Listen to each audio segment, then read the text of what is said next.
Okay, good evening again, everyone. Another Tuesday, another learning. So tonight, this is supposed to be ito yung topic natin last Tuesday, no? Kaso we reschedule it tonight because last Tuesday tinamaan tayo last week ng bagyong Tino.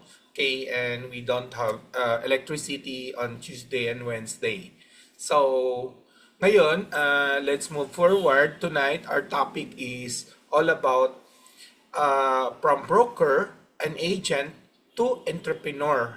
No? How to earn more and become an investors with minimal capital. So, pinag-usapan natin tonight is more about tayo, iba-iba ang source of our income. We can have income from employment, so salary based, no, paycheck to paycheck. And we can also have self-employed based on our effort. Kasama na dyan yung mga brokers, salespersons, doctors, lawyer, lahat, mga insurance agents, no? Lahat na, kumbaga, we trade our time, effort with money. Kumbaga, we work for money. So, tonight, pag-usapan natin how we can, ito yung famous Robert Kiyosaki quadrant, no? How we can move from E to S to B and I. So, pag-usapan natin what's the difference also maya sa lahat na to, no? So, let's forward.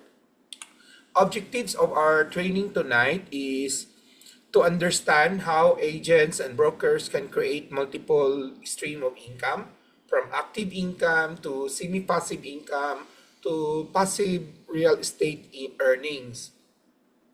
To learn creative strategies to become an investors with minimal or zero capital using iba-ibang approach, no?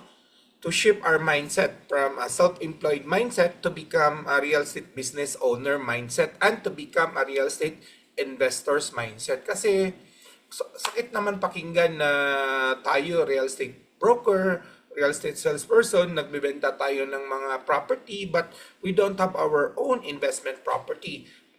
Just like before when I started my career in my college year or my early 20s as a real estate agent, no?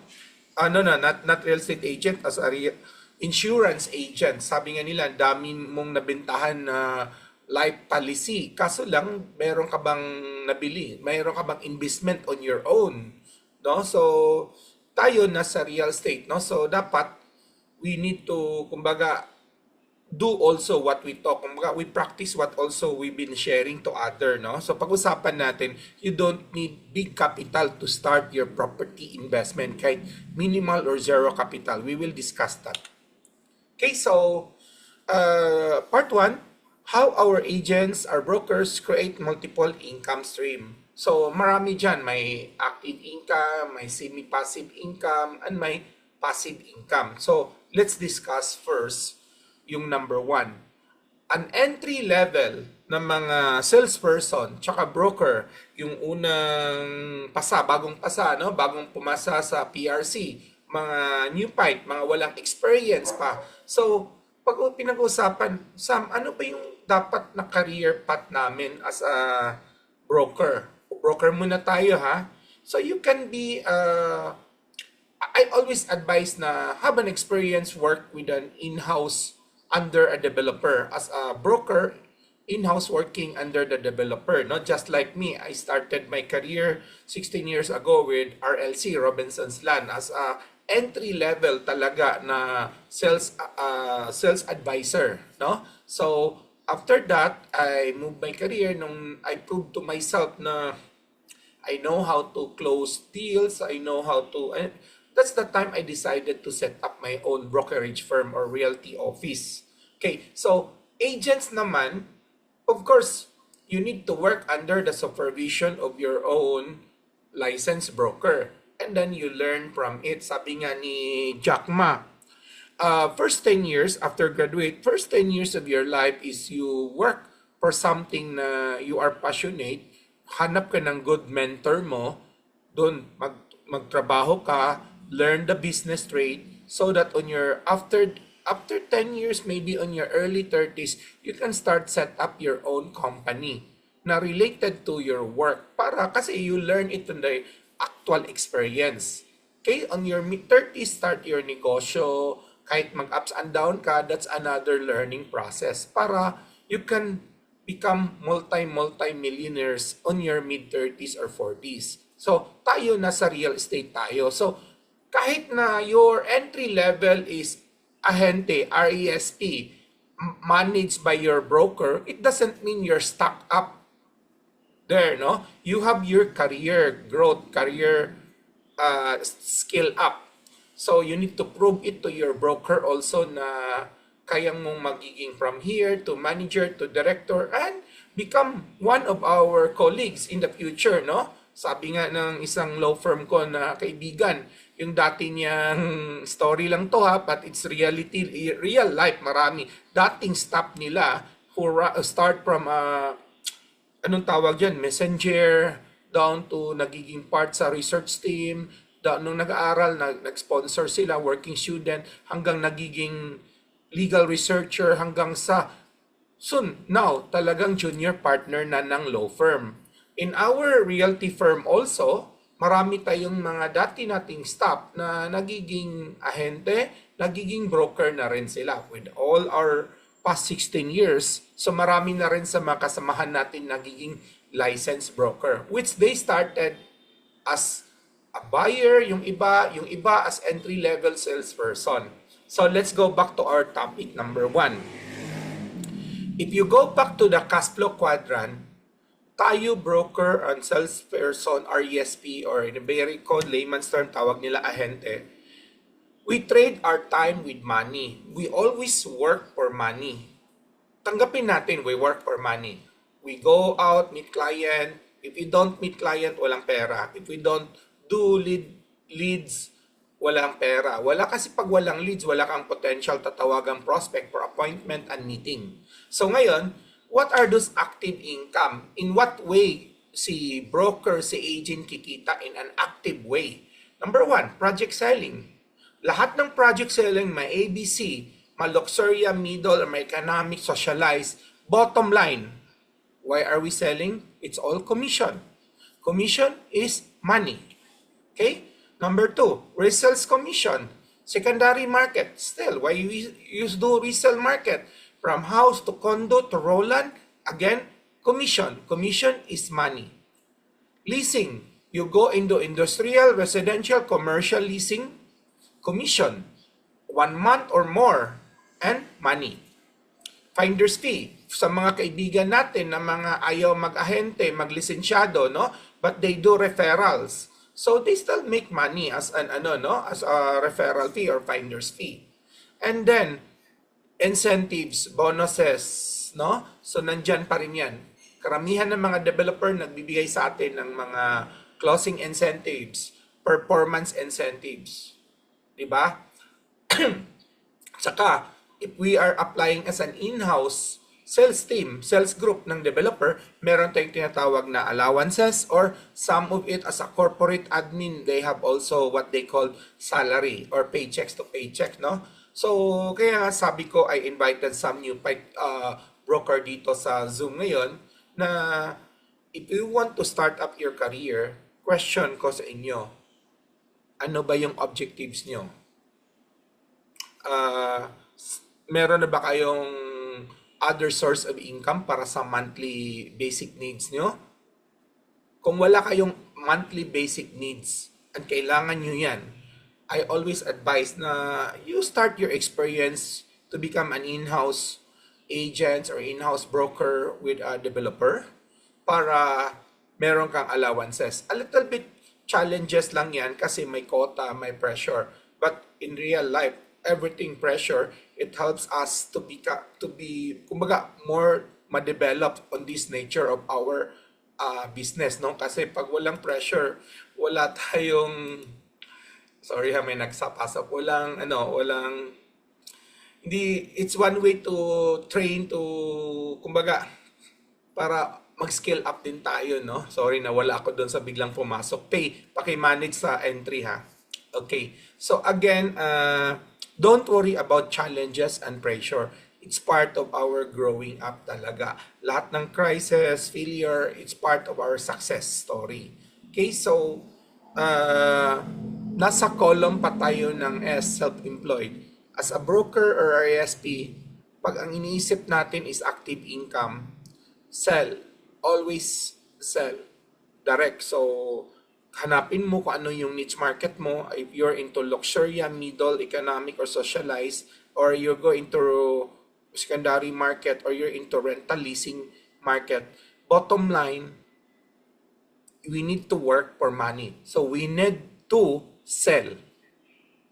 You are not in a real estate pag hindi ka marunong magbenta.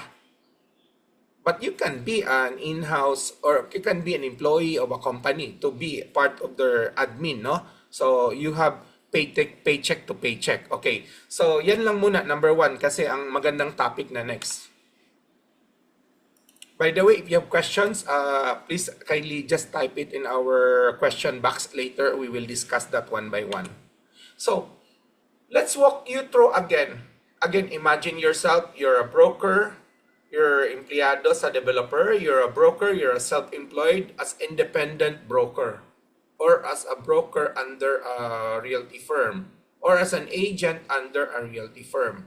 Ngayon, ang roadmap natin is from E to S, how to build your B. Bakit kailangan tayo mag-build ng B? What is B? That is your real estate business. Kasi under the B, you are creating your what we call semi-passive income. Again, you are creating a semi-passive income. So what is this semi-passive income? It has a system base. So if you are running a realty firm, so what's make it different? Sabihin natin, broker John, sample lang to ha, broker John. Mayroon siyang brokerage firm, mayroon siyang realty office. Pero pag umalis siya, sarado opisina niya. Just like a doctor, may clinic. Pag umalis for conference, sarado ang clinic. No work, no pay. So pinag-iba naman ni Dr. A na nagtayo siya ng maraming skincare clinic, kahit sarado, kahit wala siya, bukas pa yung negosyo niya sa isang mall, sa ibang mall, sa Robinson, sa SM. So si Broker Juan naman, nagtayo ng sarili niyang brokerage firm, may iba-ibang branches, or may iba-iba siyang team of RESP or associate broker. Kahit nag-travel siya, kumita pa rin siya as part of the system. So as a team effort, no? So what are these? Number one, as a real estate business owner, you create a team. You need to create a team and get an override commission from your team. So you're a broker, nag-recruit ka ng 20 RESP mo. So your entry level ng RESP mo is, let us say, 2.5. So you get a 2.5 override. Latter part na promote mo into manager, let us say 3.5. So you get an override of 1.5. Latter part na promote siya into sales director and become 4%er, then you still override a 1% as a broker. Okay? So that's team effort and override. So broker network commission. So tulong-tulong kayo under your, let us say, di ba, mayroon tayong MLS as a broker. So tulong-tulong tayo in our MLS. We network with listing broker and buyer broker. So tulong-tulong tayo, we share and collaborate. Nagkaroon tayo ng 50-50 sharing. Minsan 3 ways, no? So meron tayong collaboration. So commission sharing from agents and from broker. Digital marketing panels. So very important nowadays that we need to have a discipline to ourselves in handling our engagement, our leads, our prospect, our potential clients. Kasi tao lang tayo. Every week, pag mayroon kang potential 3 to 5 leads a week and you don't manage a system to handle the paneling from the warm to cold prospect to hot and everything, so on so forth, wala kang proper CRM, customer relation management, mahihirapan ka. You're just a person. So let's adapt. We need to use a system, especially in managing our leads, our prospect, our client, our potential buyers. So again, you're a self-employed, I encourage you to build your RE business, real estate business, by setting up your team, by don't be greedy. by inviting your kamag-anak, kaibigan, kaklase to become part of your team. Even though RESP ka, you can recruit another RESP under your umbrella, under your broker. If you're a broker, huwag mo naman sayangin yung privilege mo na magkaroon ng 20 RESP. So, invite people, mentor people. Okay? Give an opportunity to other people to have the opportunity to do the real estate business as you as their supervising broker para to build your team. Okay? So, if may problema tayo dyan how to build a team, that would be another topic. We can discuss that one. I think I have videos on that. You can visit in my YouTube about how to run your real estate office or brokerage firm. Now, our ultimate goal is from S to set up your B. From B, kumita ka, yung kita mo, invest mo naman to your I para, di ba, S, you work for money. You create a B, yung extra income mo sa S, you set up your B. Creating semi-active and passive income by managing your realty firm, by managing your network. Ngayon, whatever extra income mo dito sa negosyo mo, let that money work for you under the I, which is your investment, your real estate investment. So how to start your real estate investment as a broker or as an agent? Okay, let's talk about rentals. Dalawa ang ibig sabihin objectives ng investment. Do you want your quick return or capital growth, or do you want a cash flow, recurrent income? So, nasa iyo yan, no? So, let's start about rental. Rental is a recurrent income, so you want a cash flow. Then, another investment is co-ownership deal. So, kung meron kang opportunity nakita, since you have a business, may team ka, you can also invite your colleagues, your team, to become co-owner with your property investment. So, kung kaya mo, soluhin mo. But hindi mo kaya, not to lose the opportunity, invite other to become part of your investment. So, maganda, di ba? May, at least you don't lose the opportunity 100%. Kahit you retain 20% kasi 5 kayo, take to 20% ownership kayo. Joint ventures. So, you see some opportunity for a joint venture. Let's say, may landowner and you develop, think of what's potential highest and best use to build and sell, or to build an apartment, or to do a sugbo mercado scheme of leasing. Okay? So, you can do joint venture. Kung kaya mo, sarili mong investment. Kung hindi, you invite another team to collaborate with you with your potential ventures. Okay? Land banking. Of course, if you do opportunity doing land banking in another province, another LGU, kasi alam mo, nakikita mo, as a broker, as an agent na meron tayong strength, no? First-hand info and knowledge, which is wala sa iba. So, instead of giving that opportunity to our client and earn only commission, why not we can be the investor? Kasi nasa I column ang pinag-usapan natin ngayon, di ba? So again, invest in land. Land, di ba? It always go up. That is the only constant in this world. Sabi nga, Sam, are you sure always grow up? Because taxes ng BIR always adjusted every 3 to 5 years. And our government index is the BIR zonal value as of now. Maliban na lang, hinihintay natin ang result ng Ipibara law, no? So, again, land banking.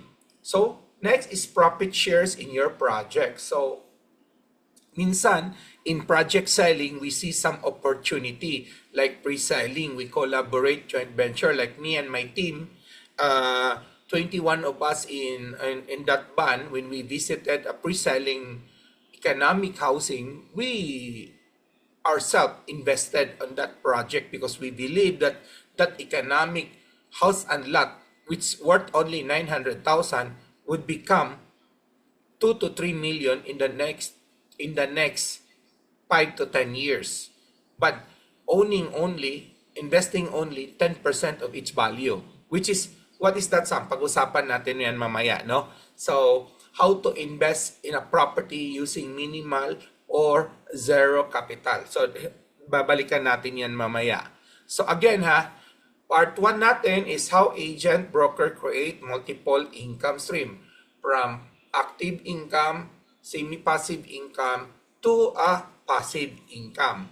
So, a successful career must combine fast money and long money. So, you combine a potential cash flow and capital growth. Kaya nga yung ibang mga kliyente natin, they buy raw land, and while waiting for the raw land to appreciate, they build a warehouse para may cash flow, or they build a sari-sari store na pinapaupahan yung commercial unit, or they build a simple parking area, no?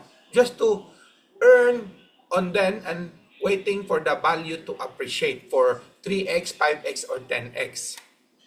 Okay? So next, don't rely only on a pahabol sales.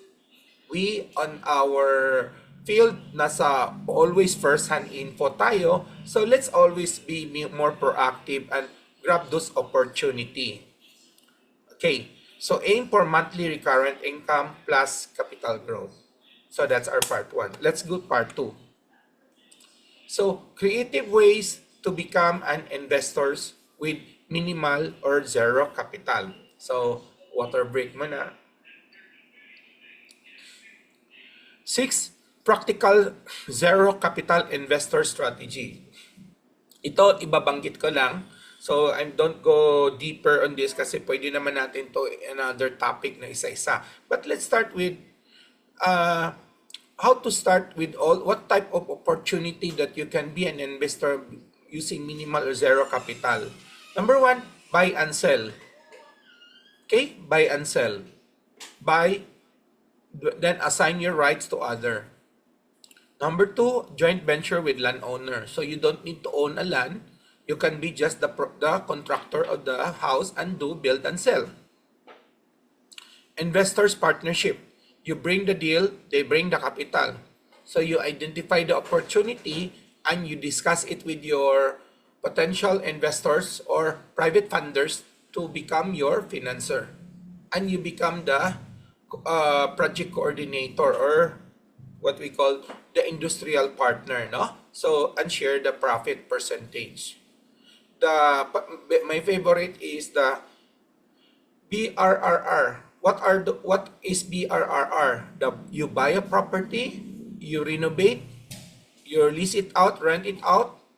Once rented, you have it refinanced, and then repeat the process. So through partnership, no? So pag mahirap, hindi kaya budget mo, you can look for partners. So you can have 2 or 3 or 4 or 5 BRR project in a year time. So you can start with 1, 2, hanggang masanay ka, and it can continue, no? Then another is Airbnb and rentals, no? Rental properties, Airbnb. So you don't need big capital. Sabi nga, may isang YouTube topic tayo noon, di ba? How can you start your rental property business without owning a property? So look for that in my YouTube channel, Lau Samuel. Meron tayong topic about how to own rental properties, how to start your own rental properties without owning your properties. So here, a client of mine, Mr. Yap, hindi siya bumili ng mga units sa Avida in IT Park. Pero he is running 10 units now in IT Park for Airbnb. So what he did, he only master lease per unit at a wholesale price masyadong mura. Instead, the market is 20 to 25 yung studio, nakukuha lang niya ng 13 to 15 kasi he rent it out for 5 years long term. Tsaka he paid rentals in advance 1 year to get a good rental discount. Kasi negosyong foresight niya, hindi siya, kumbaga, tigi-tigi monthly. Okay, so to lock up a good deal. And then now, he created a team, yung anak niya, tsaka created a system software, and they are now running as an Airbnb. So, meron siyang 10 unit in just one location. So, it very efficient. land leasing, sub-rental, and many more. So you can also do lease a land and make it like a supermercado for a tiyangge, paupahan mo, stall by stall, or you can do a rental parking and iba pa. Okay, so there's a lot of way pag inisip mo yan. I'm just giving you this idea, but marami pa, no? How to start your rental business without owning a property, even with a minimal investment. Mamaya, we'll discuss more about that BRRR model. Okay, next, leverage what you already have. Tayo, as broker and RESP, we have what other people don't have. Maybe they have a lot of extra money, but they don't have the knowledge what we have because we are in this industry. So we have the first-hand information. Anong lalabas na bagong project, pre-selling, anong market value in that location, mura ba ito or overpriced or undervalue ba ito. So we know that one, we have the market knowledge. We can access before public know it, no? Especially if we are active in networking with fellow brokers and agents. Again, we need to build a team, a relationship among our team, a legal, a financer. Like we need to build relationship with a bank. We need to build with a private lender. We need to build with your legal team. We need to build with your brokers network. We need to build trust also with our scout. Who are the scout? Those non-licensed RESP. Because ang dami nila dyan, no? Mga kagawad, mga kapitan, mga dating OFW, mga auntie, uncle, no? Ang dami, no? So, and in real estate, we are trained to negotiate value. We are trained because yan ang always palagi nating negotiate with listing owner, with a buyer. So, so instead applying it to other, let's apply it for our own benefit. Okay? So nabanggit ko na rin, look for your potential investors.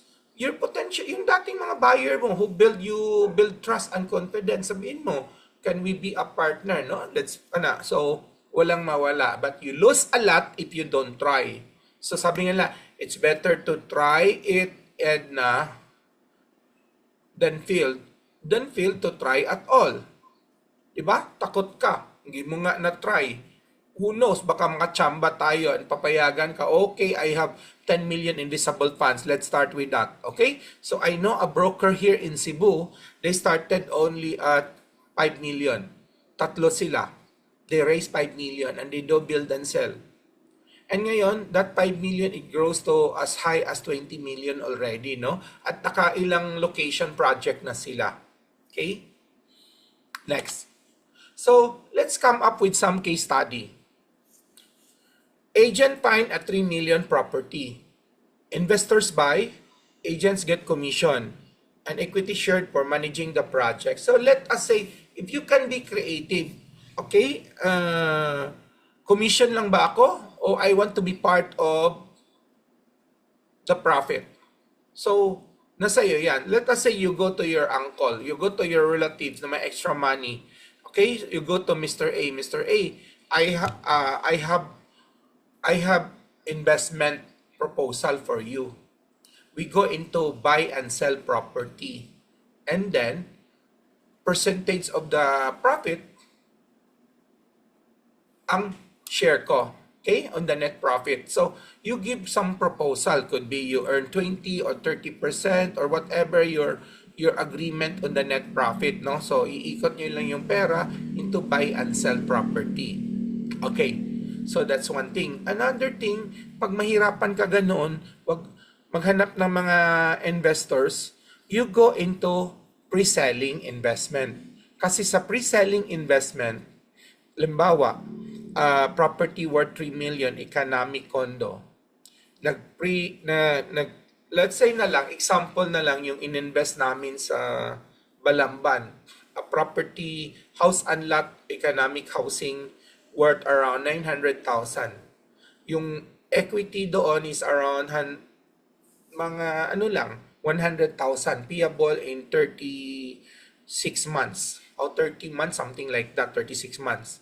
So nagma-monthly lang kami ng mga around almost 4,000 per month. So kayang-kaya. Pinag-isipan ko yung number, kaya. So to the extent I get 4 on that project. Pinangalan ko na ngayon sa dalawa kong pamangkin isa, anak ko isa. Okay, 2 units each. So what's the game plan? Sabi ko sa mga RESP ko at kasamahan kong broker na let's invest 3,800 per month. Sabihin natin for next 36 months. The balance loanable to Pag-ibig with a monthly of less than 5,000 per month, around 4,600 to 4,800. Sabihin natin less than 5,000 per month all in. So that would be Pag-ibig for the next 30 years.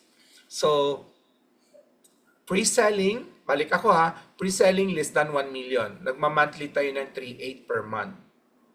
After 36 months, loan take out by Pag-ibig, nagma-monthly tayo ng less than 5,000 per month. Ngayon, how much our investment? Only the around 110,000 for the whole 3 years. We lock up the price less than 1 million. But after 3 years, during turnover, the price increased already 20 to 30%. So magiging 1.2 to 1.3 million. But since we lock up, our balance is around 780 to 790. That's what we finance for home loan to Pag-ibig. Ngayon, who pay our monthly amortization sa Pag-ibig? So you need to alamin mo in advance yung rental market. Prior to that, nag-create ako ng team in that area. Nag-rent kami ng isang room-only apartment for my staff who market that project. Lease namin is 5,000, room only. Again, 5,000 room only. But what we are investing here is a 1-bedroom house and lot with around 40 square meter more or less, with a 27 to 30 floor area, with 1 tricycle car parking motorcycle. Okay? So, bottom line, sabi ko, when we discuss with the team, kaya natin to maparent ng mga 6 to 7 upon turnover 3 years from now. Conservatively. When you say conservative, no, the cheaper it is, nga kayang mabilis maparent out. Kasi ang turnover niya, livable na siya. You just walk in with your furniture and appliances. Meaning tiles na siya, final painted na lahat.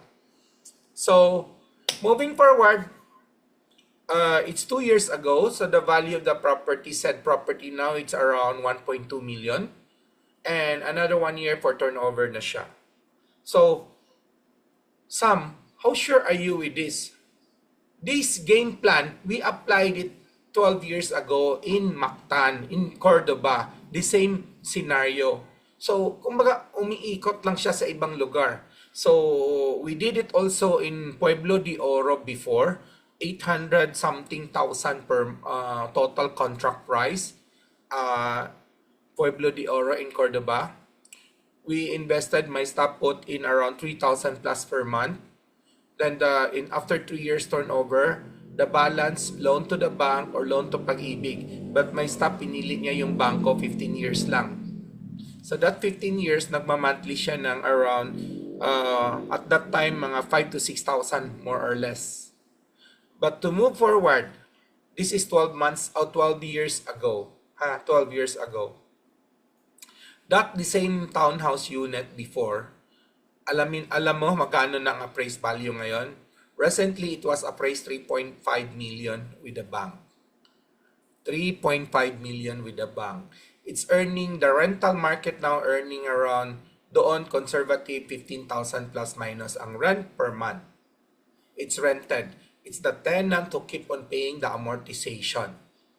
And recently, after the appraised 3.5, my staff was approved for a loanable amount of 2.7 million. Again, 2.7 million. You know how much ang investment niya? The original price, less than 900,000. But do you think siya nagbayad 900,000? No.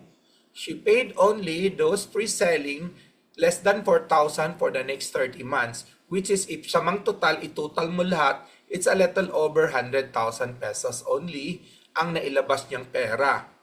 and then nag-loan sa bangko, nagbayad ng amortization monthly. Pero it was rented, nagbayad collection rental, bayad sa bangko, collection rental, bayad sa bangko. And dahan-dahan, that is building your equity. Lumiit ng lumiit yung loan balances mo habang paakyat ng paakyat ang value capital appreciation. In 12 years after, that 900,000 become 3.5 million bagong market price, which is appraised by a bank, which is bank extend loan ngayon 2.7 to my stop. Nakita nyo na yung laro on the pre-selling investment. So, but before you do that, you need to work your numbers. You need to study the potential rental market in the area, the potential capital growth in the area. Okay? So, that's lang muna. So, what is the BRRR method? So, I'll give you a little topic lang sa BRR because I wanted to have another one evening for BRR, no? Okay, what is BRRR method? So, you buy a foreclosed property or a pre-selling property or kumbaga about to turn over property, yung pa-assume, pasalo, and then have it renovated, have it rented, and then refinance by the bank, balik yung capital mo, kuha ka ulit ng another property number 2. Do it again, renovate, rent, refinance, balik pera mo, kuha ka ulit property number 3. So, we will discuss that next Tuesday. So, hindi ko lang muna elaborate more, no? So, bottom line, you don't need money. You need a deal, a network, and the courage to negotiate and to network, no? So, how to ship? That's our always topic tonight, no? Paano ba baguhin yung vision natin, yung perspective natin to become from self-employed to become business owner? Think, wag utak, sabi nga palagi ni sino ba yung sikat na, I forgot, a broker, no, na sabi niya palagi, salespreneurship, okay? Benny, I forgot, dating Pasig past president namin, okay? Sabi niya, wag utak ahente, dapat utak negosyante, okay? So, I borrow this word on that, no? So, dapat tayo, hindi tayo utak ahente, na puro pera commission, dapat utak negosyante tayo. Build our real estate business. Para pag kumita na tayo dyan, we have extra money to build our investment. Kasi, isipin mo na lang, do you see yourself working in the real estate, going out, meeting client for the next 20 years, 30 years of your life?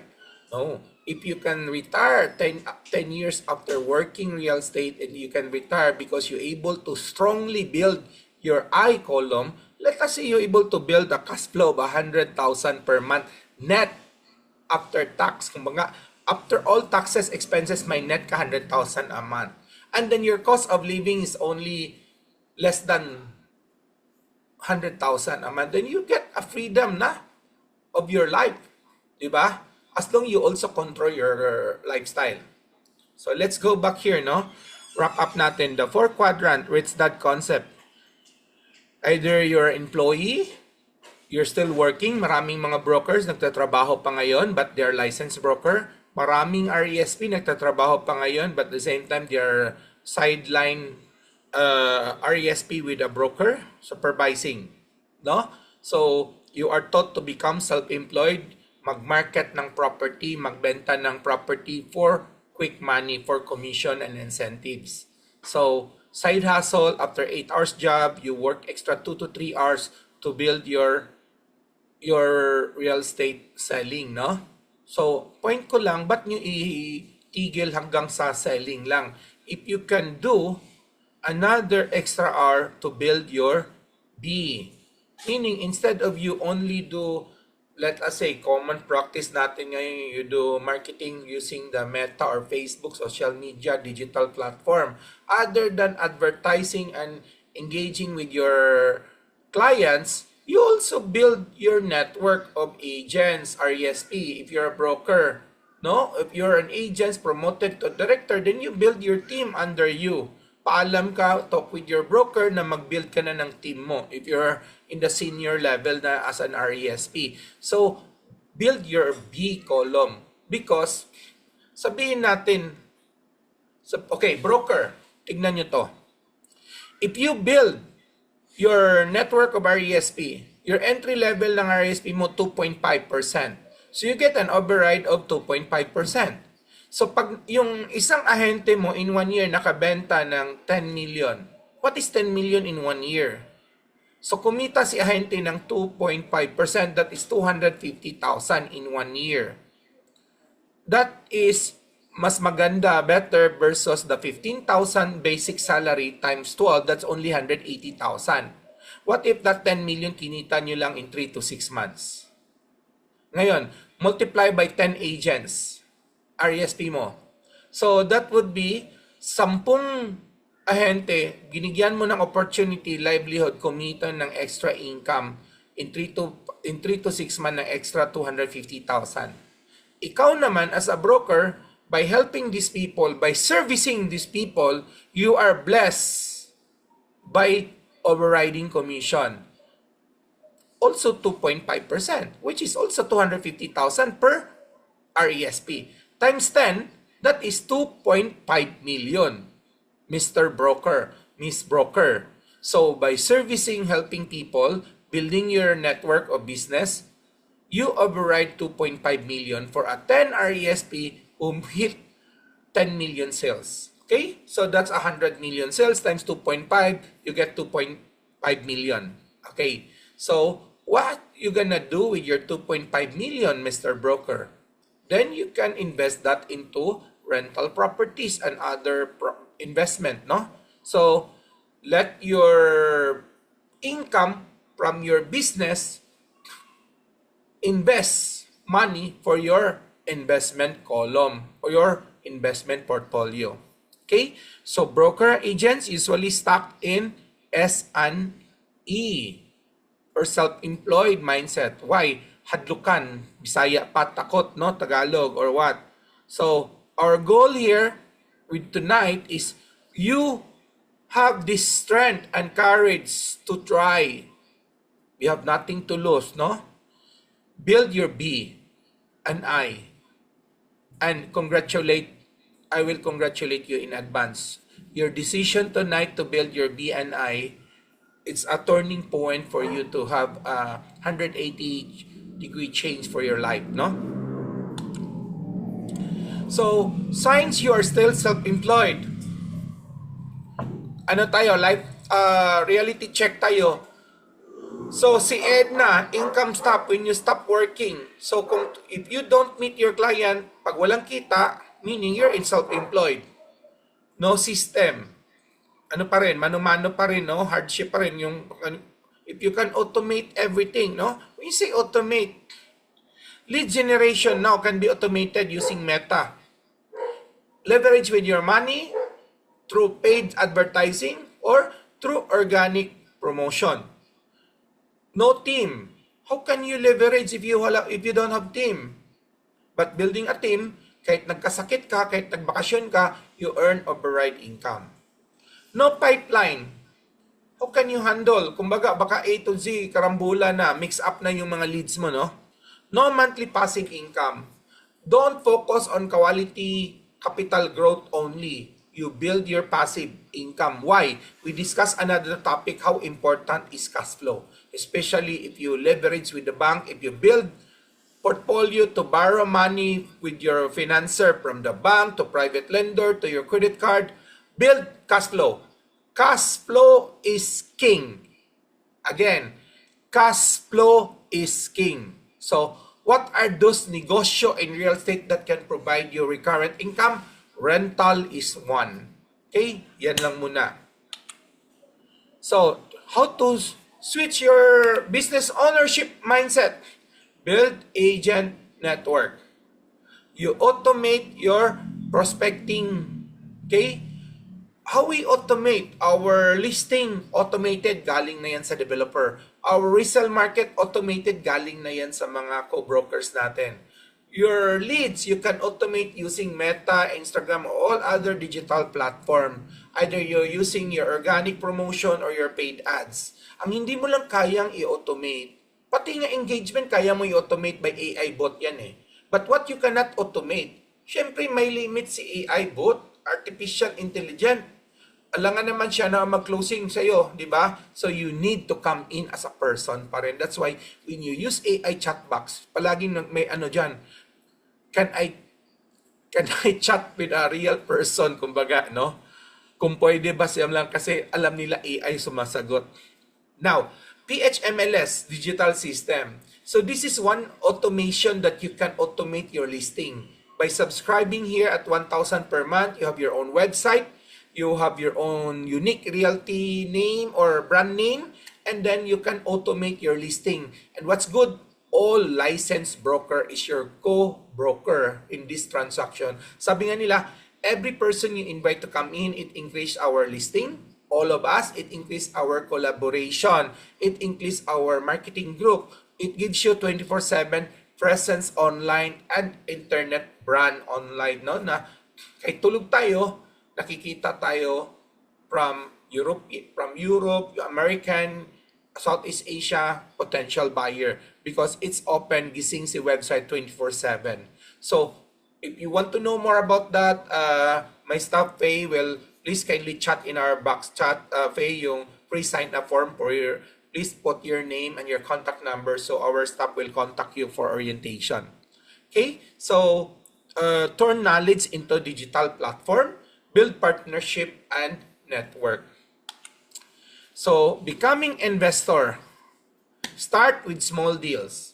You start, kahit maliit lang yan. Kahit sabi ko nga, isang unit na economic housing, 900,000. But nasanay ka, you gain confidence. You buy next project, So, isabay mo yung pre-selling investment tsaka BRRR model mo. It creates compounding effect. Okay? We will discuss that more next Tuesday. So, abangan next Tuesday. Build capital from your commission. Shift commission into cash flowing asset. Kumbaga, we work for money.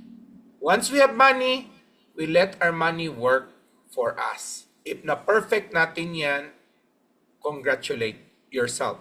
So, ENA, we work for money. Investor, let your money work for you. Okay? Again, you are setting on the biggest opportunity on your life. Not everyone can access deals like us, brokers and agents, informations and investor, but you can. Your license, you use your network, build income stream, start creating passive income. Start becoming investor mindset, not someday. Start it soon as possible. Okay? Now, to remind you with the BRR method, let's discuss that again. But next Tuesday pala itong topic natin. How to close big ticket deals. Even you are new or no experience. When you say big ticket deals, ano yun? Sam? Okay, let's say, closing a deals like 20 million transaction, 50 million transaction, 100 to 200 million transaction, or half a billion transaction.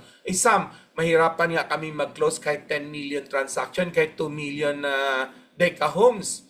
Again, pag-usapan natin next Tuesday. How to do it without experience, without high network client in your portfolio. Okay? Most agents think they need years of experience or need huge network or top level title before they can close multiple pesos deals. No. But the truth is, big ticket sales don't require seniority, experience, or high profile network. In this session, next Tuesday, November 18, you will discover the same techniques used by top closers to win high-value buyers.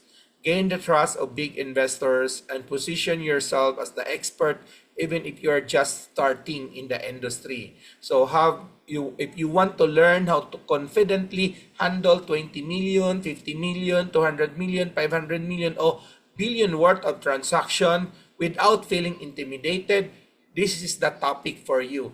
next Tuesday. So see you again next Tuesday, and feel free to invite fellow brokers and agents, or aspiring agents, broker, next week. Okay, so again, that's the end of our topic tonight. Again, open the room for Q&A.